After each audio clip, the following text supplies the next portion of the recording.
Artisanal and small-scale gold mining has become a major economic lifeline in Zimbabwe, with more than 300,000 people directly engaged in the sector. For many, especially women, this is not a choice, but a survival strategy shaped by deepening economic hardships.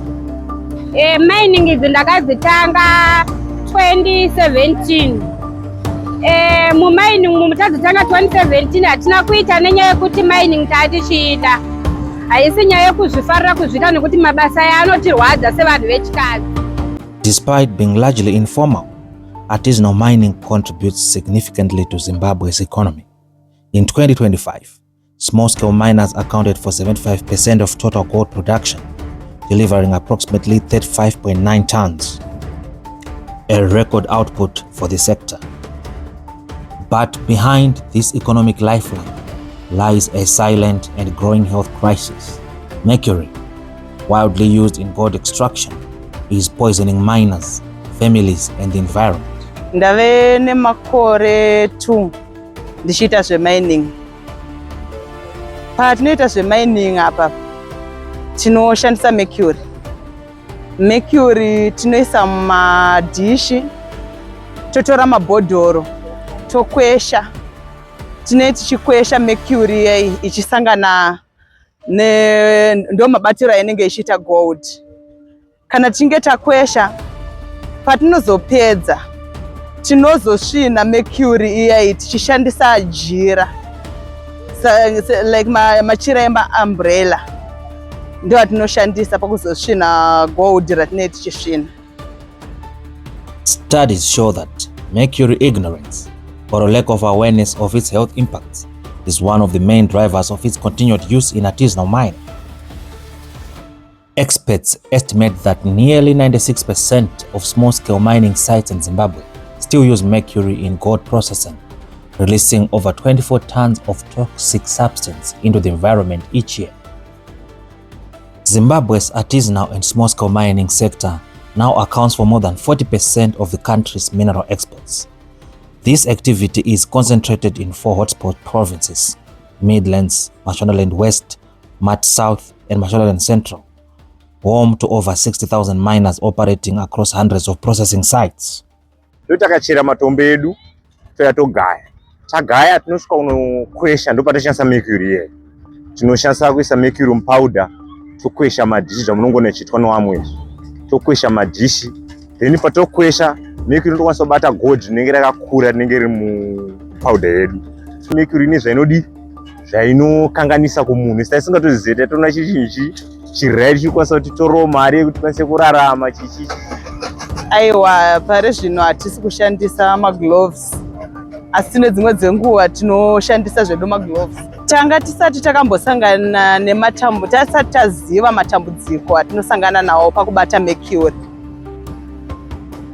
Environmental authorities warn that mercury exposure can cause long-term damage to the brain, kidneys, lungs, and nervous system. Mercury yakabhaniwa kuma-developed nations havachatoishandisi.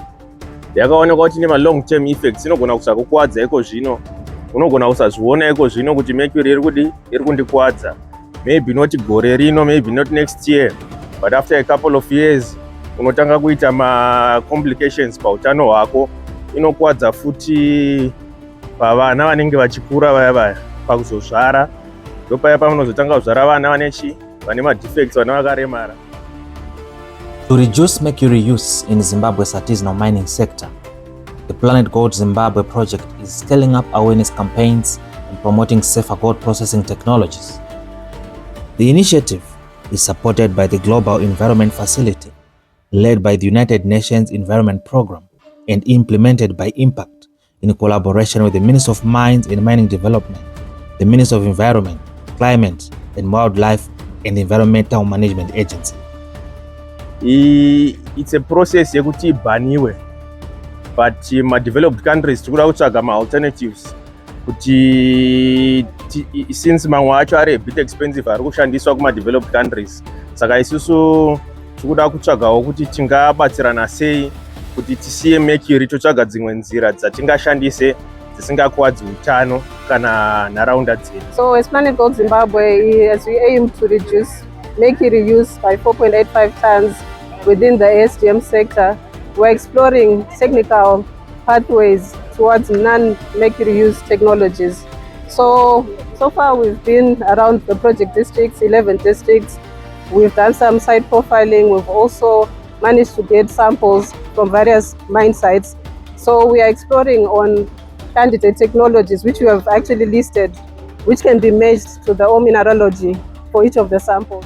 Kunokubhindura kuchipadze nechirongwa chePlanetGOLD. PlanetGOLD ichirongwa chinotarisa kuderedza kana kubvisa kushandiswa kwemercury kusmall scale mining. Saka nzira dzetiri kutarisira isu seDepartment of Metallurgy tine nzira nhatu dzatiri kuona kuti dzingangoshanda. Chekutanga method tingaiti inonzi direct smelt of concentrates. Direct smelt of concentrates inoshanda sezvizvi: tikagaya matombo edu tinoconcentrata mari yedu, goridhe redu, tichishandisa zvinhu zvakaita sema-James table, ma-shaking table kana ma-Nelson concentrator. Izvozvo zvinoita kuti mari yedu isiyane nemavhu. Kana mari yedu yasiyana nemavhu totopisa tisina kuisa mercury. Imwe method yechipiri tinokwanisa kushandisa yatinoti leaching and precipitation.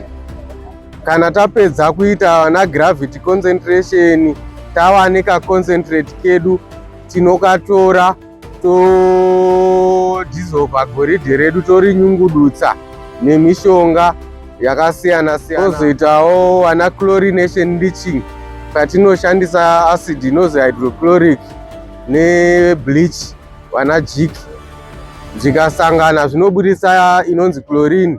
Chlorine iya inonodhisolva goridhe redu ropinda mumvura. Kana rava mumvura tofilter, majecha oenda kwawo, totora mvura yedu ine goridhe. Zimbabwe is signatory to the Minamata Convention on Mercury, a global treaty adopted in 2013 following one of the worst industrial mercury poisoning disasters in Minamata, Japan. The treaty commits countries to reducing and eventually eliminating mercury use in mining and other industrial processes. Program yedu yePlanetGOLD iri kuimplementa National Action Plan on the Minamata Convention, and Zimbabwe is a party to the Minamata Convention. Saka ticharamba tichifambira pamberi nenyaya dzekuredusa mercury. What lies beneath Zimbabwe's gold rush is a difficult paradox, a resource that sustains livelihood, yet slowly erodes the very health and environment that depend on it. For thousands of miners, mercury is not used out of ignorance alone, but out of necessity, limited alternatives, and survival pressure. But change is beginning to take shape. Through awareness, innovation, and coordinated national and global efforts, there's growing hope that Zimbabwe's gold can be extracted without sacrificing human health. The question that remains is no longer whether mercury is dangerous, but how quickly safer alternatives can reach the people who need them the most.